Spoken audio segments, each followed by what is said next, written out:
into number one. I have five of them here for you. Number one, the first tip, or is I say, if you're going to have like a short-term budget or a budget for investing NFTs, you want to make sure you're very clear on how much that is.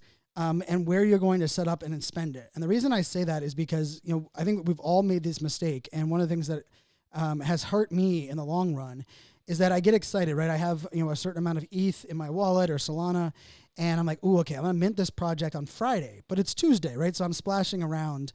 And the problem ends up being like, oh, I'm going to jump in this project today because this looks like a good one, or I'm going to jump in this one tomorrow. And then what ends up happening is the project you did the most research on, or the project that you are excited for having the most upside, you end up not having the budget there to actually jump into it. And so there's been a couple projects, actually the Mutants, Board Ape Yacht Club, when they rolled out the Mutant Ape Yacht Club, I was on the list and ready to mint. And I had actually spent my ETH on two other projects leading up to it. And I remember being just like mad at myself for not really taking that into account. So one of the things that I do to protect myself on that is I only move in ETH into my actual, my MetaMask wallet. I only move it from my Gemini into my MetaMask for the amount that I need to spend in that moment. And so if I'm saving something for, upcoming Friday, I'm not going to move that ETH over. But I think that's one of the tips that, I kind of wish I had done a better job of that early on, that's for sure. Number two, it's going to sound funny, but don't buy art or PFP projects that you like the art if you want to sell them or make money on them. What I mean by that is I've made the mistake where I'm like, I'm only getting this project to flip it.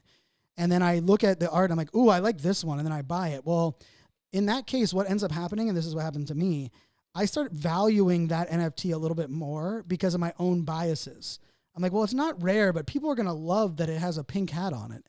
Well, people aren't going to love that it has pink on it.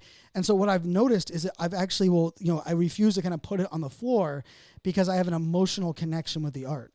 So one of the things that I've had to start doing recently was that if I'm going to pick a project and my goal is just to, make some money on it or to hold it for a little bit of time and see how it works, I'm going to pick something off the floor, but I'm going to pick something off the floor that I have zero emotional attachment to, zero, which I think can be an advantage, in this space, right? Because how do we help ourselves preventing ourselves from getting in our own way?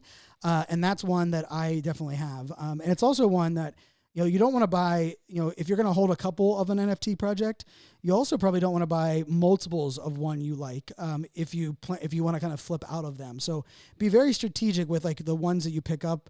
And if there's 5 on the floor, think about it from the standpoint of what is great for resale, but also which one are you going to have no emotional connection to? And it's probably an advantage to go ahead and grab that one. Number 3. This is a mistake that I made, buying NFTs off the floor, right? Which is the lowest current, price for sale of an NFT in a collection that's already minted. I always looked at that. I was like, oh, that's what anyone can do. But I want to be I want to know my stuff. I want to go way deep in here. So I want to do this research and I'm going to buy one that isn't on the floor. I'm going to buy one for a little bit more money. Here's the truth. Those that are making money in this space know that experts buy from the floor. And if you're not going to get a project that is in the top 1,000 or top 500 rare, or you're not going to get a property of an NFT that is super desirable or one that people want, there's no reason really to buy in that middle. And I've done that a lot. And where I could have made 2.5 or 3x on a project that I held for a week, I make less than 1x because rather than buying one off the floor, I try to convince myself that I know more. And I buy one that is, in the middle range, and I end up regretting it or hating it. So floor NFTs are for those that want to make money or those that, are feeling expert. And I just had the wrong belief that I was like, oh, well, people that are buying off the floor, that's the lazy, easy thing to do. And I'm here to tell you that it couldn't be more further from the truth. Number 4, sell for less quicker. So that's the tip for number 4. What I mean for that is, if you're ready to sell an NFT project and you're ready to get out of it, right? Maybe you need the liquidity. Maybe you see that it's no longer of value. Whatever you think it's worth, try to sell it for a little bit less than that. I think it's, it's one of those things that it takes a while. I've probably sold, I don't even know, a couple 300 NFTs probably over the, last year and a half or so.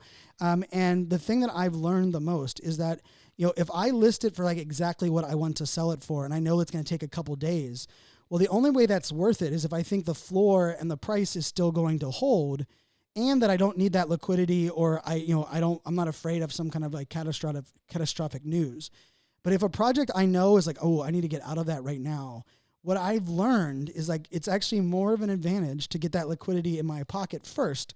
So I'm going to sell it for a little bit less so that I can get it sold quicker, because that ETH in my hands is ETH in my hands today is worth more than trying to wait 4 days from now and not even positive that the floor is going to hold. And I might even have to sell it even less if the floor drops and I have to drop it along with it. So number 4 is definitely sell for less quicker. And then number 5. Number 5 is, why are you holding more than one? Man, I wish I would have. This is a tip. I talk a lot. One of the popular episodes we did was the 3x3 episode, right? Why I tell people to have 3 wallets, buy 3 NFTs of the same collection, and then also be active in 3 projects at a very high level.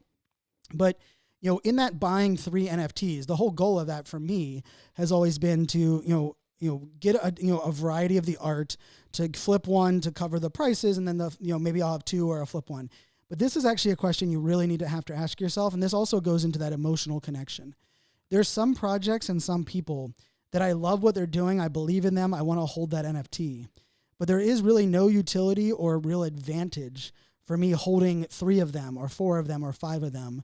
Really, if the only advantage is that I'm going to be able to maximize my profit, because rather than only making 4x on 1, I can make 4x on 5. But one of the things I wish I went back and asked myself more often was like, why did I buy more of these? And then also, why am I holding more of these right now? And in some cases, what I have to realize is like, hey, I still want to support the project. I still love what they're doing, but I don't see the upside or the advantage of holding all of these extra ones. So I'm going to sell those, use that liquidity, maybe to buy a more rare one in there. And now I have 2 instead of a lot more. The other thing that I want to be very clear on is like, I'm not huge into buying massive into projects. I know some people are.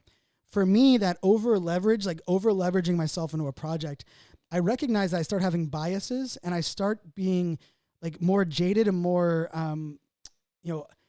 because there's more to lose, right? Like, so like if a project's doing something that I don't agree with, or if it starts to go the wrong direction, if I own 10 of them, the likelihood of me like being like, man, screw this project, I'm out, is a lot less than if I owned 2 of them, right? If I only own 2 of them and I'm like, oh, and I don't like where this project's going, I'm just going to sell those 2. And so I think it's really important just to, be aware of some of the habits and the things that we don't really like factor in. There's no like playbook, but in some cases, the way that we buy and sell, the way that we invest, the way that we are looking at the bigger picture here, can oftentimes be skewed by things that are variables that we don't even look at, right? Like the amount that we hold. I've also noticed this, like if I leave the Discord, it's a lot easier for me to sell the NFT than if I haven't left the Discord yet, right? So like think about those things and like ask yourself, like, why am I still in this project? What are the things that are keeping me here? And if there's certain things that you need to do before you're willing to sell an NFT or you're trying to make profit, start doing those things ahead of time, or start recognizing that those are things that you should be or want to be doing.